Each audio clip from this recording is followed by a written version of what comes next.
வணக்கம். ஒரு 2-3 மாசத்துக்கு முன்னாடி மெட்ராஸ் டாக்கீஸ் யூடியூப் சேனல்ல இந்த படத்துடைய ட்ரெய்லரை அப்லோட் பண்ணியிருந்தாங்க. கொஞ்சம் ஆச்சரியமா இருந்தது. இப்படி ஒரு காம்பினேஷன்ல ஒரு படமா அப்படின்னு. மேபி நான் இப்போ ஃப்ரீக்வென்ட்டா நியூஸ் எல்லாம் சரியா பார்க்கறது இல்லங்கிறதுனால எனக்கு அது புதுசா தெரிஞ்சிருக்கலாம். பட் இந்த படத்தை மணிரத்னம் டைரக்ட் பண்ணலங்கிறது ட்ரெய்லர் பார்க்கறவங்க தெரிஞ்சது. அவர் இந்த படத்தை பிரசன்னா தான் பண்றாரு. தர்ஷனா, ரோஷன் ஆண்ட்ரூஸ் 2 பேரும் இந்த படத்தில் நடிச்சிருக்காங்க. ஸ்ரீலங்கன் டைரக்டர் பிரசன்னா வித்தானகி இந்த படத்தை டைரக்ட் பண்ணியிருக்காரு. அண்ட் இந்த படத்துடைய ட்ரெய்லர் பார்க்கும்போது இது ஒரு கமர்ஷியல் படமா இருக்காது அப்படிங்கிறது கன்ஃபார்மாக புரிஞ்சுது. படம் நிறைய இன்டர்நேஷனல் ஃபிலிம் ஃபெஸ்டிவலெல்லாம் பார்ட்டிசிபேட் பண்ணி அதில் ஒரு சில அவார்ட்ஸும் வாங்கியிருக்கு. டாப் ப்ரைஸஸ்லாம் கூட வாங்கியிருக்கு. ஸோ இவ்வளோ அவார்ட்ஸ் வாங்குற அளவுக்கு இந்த படத்தில் என்ன இருந்துச்சு அப்படிங்கிறத தெரிஞ்சுக்கலாம். அதுக்கு முன்னாடி சேனலுக்கு சப்ஸ்கிரைப் பண்ணாதாங்க சப்ஸ்கிரைப் பண்ணுங்கள். வீடியோ கீழே கமெண்ட் பண்ணுங்கள், லைக் பண்ணுங்கள், வீடியோவை ஷேர் பண்ணுங்கள்.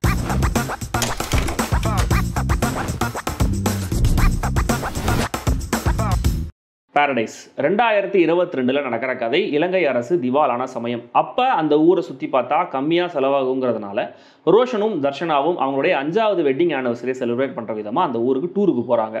ஊரில் பார்க்குற இடம்லாம் மக்கள் பிரச்சனையில் இருக்காங்க, போராட்டம் பண்ணிகிட்டு இருக்காங்க. அங்கே ஒரு மலைப்பகுதியில் ஒரு ரெசார்ட்டில் இவங்க 2 பேரும் தங்குறாங்க. ராமாயண கதையில் வந்த இடங்களை சுற்றி பார்க்குறது தான் இவங்களுடைய இந்த டூர் பிளான். பட் இவங்க அங்கே லேண்ட் ஆகிற அந்த முதல் நாள் நைட் சில பேர் கத்தி முனையில் இவங்களை மிரட்டி முகமூடி போட்டுட்டு இவங்க ரூம்லேருந்தே லேப்டாப், ஃபோனு, காஸ்ட்லியான பொருட்கள் எல்லாத்தையும் திருடிட்டு போயிடுறாங்க.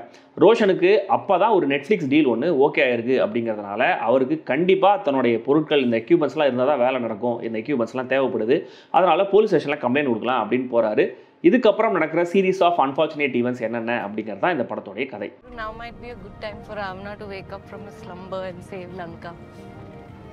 Like இந்த படத்தில் அதிரடியான காட்சிகள் எதுவும் கிடையாது. பட் சென்ட்ரல் கேரக்டர்ஸ் 2 பேரோட ட்ராவல் பண்ணுறதுனால அவங்க ஃபீல் பண்ணுற பதட்டம், பதபதைப்பு, ஃப்ரஸ்ட்ரேஷன், கோபம் இது எல்லாத்தையும் நம்மளாலேயும் ஃபீல் பண்ண முடியுது.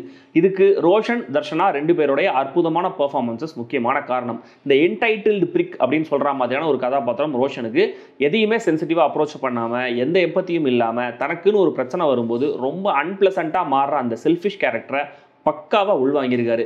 பட் இப்படியான ஆட்கள் சட்டுன்னு தங்களுடைய நேச்சரை காட்ட மாட்டாங்க இல்லையா?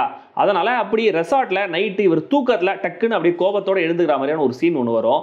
அதில் செம்ம நேச்சுரலாக இந்த கேரக்டர் போர்ட்ரேட் பண்ணியிருந்தார் ரோஷன். 2 மெயின் கேரக்டர்ஸ் இருந்தாலும் தர்ஷனா தான் படத்துடைய ப்ரொடாகனிஸ்ட்னு சொல்லலாம். ஏன்னா அந்த கேரக்டரோட தான் நம்மளால் பெரும்பாலும் கனெக்ட் பண்ணிக்க முடியும்.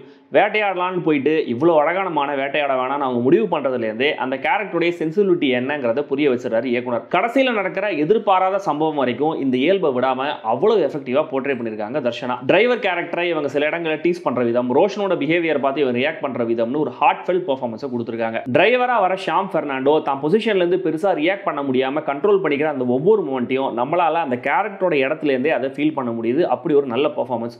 போலீஸ் ரோலில் மகேந்திரா ஃபெரேரா எக்ஸலண்டான ஒரு காஸ்டிங். டூரிஸ்ட் வந்திருக்காங்கன்னு தெரிஞ்சதுமே அவர் காட்டுற அந்த சின்ன எக்ஸைட்மெண்ட், ரோஷன் கேரக்டர் தன்னோட இன்ஃப்ளூயன்ஸை காட்டுறேன்னு சொன்னதும் இவர் பாடி லாங்குவேஜில் வர மாற்றம், இவர் சஸ்பெக்ட் பண்ணுற ஆட்கள் கிட்டே இவர் காட்டுற ஆட்டிடியூட்னு எல்லாமே இவருடைய இந்த ஆக்டிங் எக்ஸ்பீரியன்ஸ் என்னங்கிறத நம்மளுக்கு காட்டுது.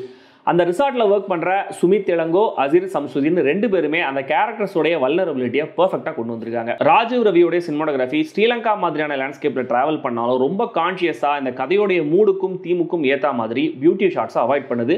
ரொம்ப கேண்டிடாகவே இருக்குது. கேவோடைய மினிமலிஸ்டிக்கான அட்மாஸ்பியரிக்கான அந்த இசை, சவுண்ட் டிசைன் எல்லாமே அந்த ஆம்பியன்ஸை நம்மள ஃபீல் பண்ண வைக்குது. அப்ட்ராக்டான படங்களை இப்படி தான் பார்க்கணுங்கிற எந்த ரூலும் கிடையாது. அந்த கதை உங்களுக்கு எப்படி புரியுதோ அதான் கதை. ஸோ சர்ஃபேஸ் லெவலில் ஒரு கப்புள் ஊரை சுற்றி பார்க்க வராங்க, சில பிரச்சனைகளை மாட்டிக்கிறாங்க, அவங்களுக்குள்ள இருக்கிற அந்த டைனமிக்ஸுங்கிறது மாறுது, கடைசியில் யாரும் எதிர்பார்க்காத ஒரு விஷயம் நடக்குது. இப்படி ஸ்ட்ரெயிட் ஃபார்வர்டாக இந்த கதையை புரிஞ்சிக்கலாம். இல்லைனா ஸ்ரீலங்கன் பொலிட்டிக்கல் சினாரியோ, மக்களுடைய கஷ்டங்கள், அங்கே ஆல்ரெடி இருக்கிற பிரச்சனைகள், சிங்களர்களுக்கும் தமிழர்களுக்கும் இருக்கிற கிளாஷ், சிங்களர்கள் அந்த ஊர் தமிழர்களை, முக்கியமாக அந்த மலையக தமிழர்களை பார்க்குற விதம், இதெல்லாம் ஒரு பக்கம். இன்னொரு பக்கம் ராமாயண டூர்னு ஊரை சுற்றி பார்க்க வர 2 பேர், அவங்களுக்குள்ள மாறிட்டே வர ஈக்குவேஷன்ஸ், அவங்களோட ஜேர்னியே ஒரு வகையில் ராமாயண கதை மாதிரி அன்ஃபோல்ட் ஆகிற விதம்னு லேயர்டாக நம்மளை அதிகம் யோசிக்க வைக்கிற ஒரு டீப்பான நரேஷனாகவும் இதை நம்ம புரிஞ்சிக்கலாம். எப்படி பார்த்தாலுமே ஒரு பிட்டர் ஸ்வீட்டான படத்தை கொடுத்துருக்காரு இயக்குனர். அண்ட் இந்த படம் உங்களுக்கு எப்படி புரிஞ்சாலும் ஹியூமன் எமோஷன்ஸை, நேச்சரை, இயற்கையாக மனிதர்கள் கிட்ட இருக்கிற குறையை தான் இந்த படம் பேசுதுங்கிறதான் காமனான பாயிண்ட். அண்ட் அடிப்படையில் இயக்குனர் சிங்களம் பேசுறவராக இருந்தாலுமே கூட அங்கே இருக்கிற அடக்குமுறைகளை ரொம்ப ஃபேராகவே போர்ட்ரேட் பண்ணுறாரு. ராமாயணத்தோடைய 300 வெர்ஷன் கதை இருக்குது, அதில் ஒரு வெர்ஷனில் சீதை தான் ராவணனை கொல்றாங்க அப்படின்னு தர்ஷனா கேரக்டர் சொல்லும் போதே ஏதோ ஒரு விஷயம் அவங்க ஹிண்ட் பண்ணுறாங்க அப்படிங்கிறத நம்மளால புரிஞ்சிக்க முடியுது. பட் அந்த விஷயம் படத்தில் வர விதத்தை கண்டிப்பாக உங்களால் யூகிக்கவே முடியாது. இந்த விஷயங்களை எல்லாம் ஜஸ்ட் 1.5 மணி நேரத்தில் சொன்னாலுமே கூட ஸ்டில் படம் கொஞ்சம் தேவையில்லாமல் லென்த்தாக எடுத்து வச்சிருக்காங்களோ ஒரு ஃபீல் ஒன்று வருது. அதுவும் ஃபர்ஸ்ட் ஆக்டில் நிறைய ஷார்ட்ஸ் ஆல்ரெடி சொன்ன விஷயத்தை ரீஎம்பசிஸ் மட்டுமே பண்ணும்போது இது இன்னும் கூட ஒரு சின்ன படமாக இருந்திருக்கலாமோ அப்படின்னு தோணுச்சு. இந்த ரெப்படேட்டிவான சீன்ஸுக்கு பதிலாக லீட் பேர் 2 பேரை பற்றி இன்னும் கொஞ்சம் நம்மளுக்கு சொல்லப்பட்டிருந்தா இன்னும் கூட இந்த கதை ஒரு டீப்பான இம்பாக்ட் கிரியேட் பண்ணியிருக்குன்ற மாதிரி தான் எனக்கு தோணுச்சு. பட் இதை தாண்டி இந்த படத்தில் எனக்கு பெரிய டிராபேக்ஸ்ங்கிற மாதிரி எதுவும் தெரியல. மொத்தத்தில் இந்த பாரடைஸ் ஒரு சென்சிபிளான ஹியூமன் டிராமா. எஸ், இன்னும் கூட கொஞ்சம் ஒரு பஞ்சியா இருந்திருக்கலாம். பட் இயக்குனரோட இன்டென்ஷன் அது இல்லைங்கிறது முதல் ஃப்ரேம்லேருந்தே தெரியுது. அவர் அப்படி தான் இந்த படத்தை நரேட்டே பண்ணியிருக்காரு. ஸோ உலக சினிமா ரசிகர்கள், உள்ளூர்லேயே பியூர் சினிமா ரசிகர்கள் கண்டிப்பாக பார்க்க வேண்டிய படம். ட்ரை பண்ணுங்க. படம் இப்போதைக்கு தியேட்டர்ஸில் சப்டைட்டில்ஸோட தான் ஓடுது. அண்ட் 16 வயசு கீழே இருக்கிறவங்க இந்த படத்தை அவாய்ட் பண்ணுறது நல்லது.